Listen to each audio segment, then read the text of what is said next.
ಪ್ರಿಯರೇ, ದಿನದ ಬದುಕಿಗೊಂದು ಕ್ರಿಸ್ತನ ಈ ದನಿ ನಮ್ಮೆಲ್ಲರಿಗೂ ಪ್ರೇರಣೆ ಆಗಲಿ. ಪೂಜಾ ವಿಧಿಯ ಸಾಧಾರಣ ಕಾಲದ 34ನೆಯ ವಾರ, ನವೆಂಬರ್ 28, 2025 ಶುಕ್ರವಾರ. ಸಂತ ಲೂಕನು ಬರೆದ ಪವಿತ್ರ ಶುಭ ಸಂದೇಶದಿಂದ ವಾಚನ. 21ನೇ ಅಧ್ಯಾಯ 29ರಿಂದ 33ರವರೆಗಿನ ವಚನಗಳು. ಆ ಕಾಲದಲ್ಲಿ ಯೇಸು ಸ್ವಾಮಿ ಶಿಷ್ಯರಿಗೆ ಈ ಸಾಮರ್ಥ್ಯವನ್ನು ಹೇಳಿದರು.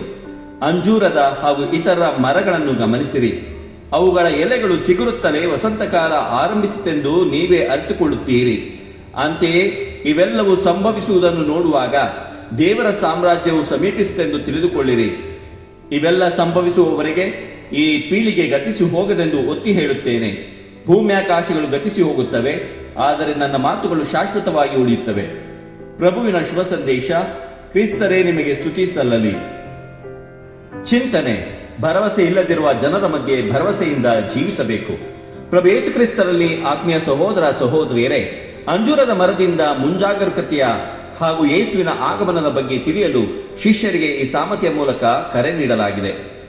ಪ್ಯಾಲೆಸ್ತೈನ್ ದೇಶದೆಲ್ಲೆಡೆ ಕಾಣಸಿಗುವ ಅಂಜೂರದ ಮರದ ಬೆಳವಣಿಗೆಯನ್ನು ಅದು ಫಲವನ್ನು ನೀಡುವ ಮುನ್ನ ಸೂಚಿಸುವ ಸಂಕೇತಗಳ ಆಧಾರದ ಮೇರೆಗೆ ದೇವರ ರಾಜ್ಯದ ಆಗಮನದ ಬಗ್ಗೆ ತಿಳಿಸಲಾಗಿದೆ.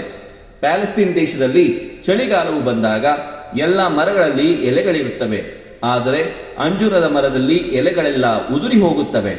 ಎಲೆ ಉದುರಿ ಹೋದಾಗ ಅಂಜೂರದ ಮರವು ನಿರ್ಜೀವ ಅಥವಾ ಸತ್ತು ಹೋದ ರೀತಿಯಲ್ಲಿ ಕಾಣುತ್ತದೆ. ಅಂಜೂರದ ಮರವು ಚಿಗುರೊಡೆಯಲು ಪ್ರಾರಂಭಿಸಿದ ತಕ್ಷಣ ವಸಂತಕಾಲ ಸಮೀಪಿಸಿದೆ ಎಂದು ಎಲ್ಲರೂ ಅರಿಯುತ್ತಾರೆ. ಯೇಸುವಲ್ಲಿರಿಸಿದ ವಿಶ್ವಾಸವು ಅಂಜೂರದ ಮರದಂತೆ ಇರಬೇಕು.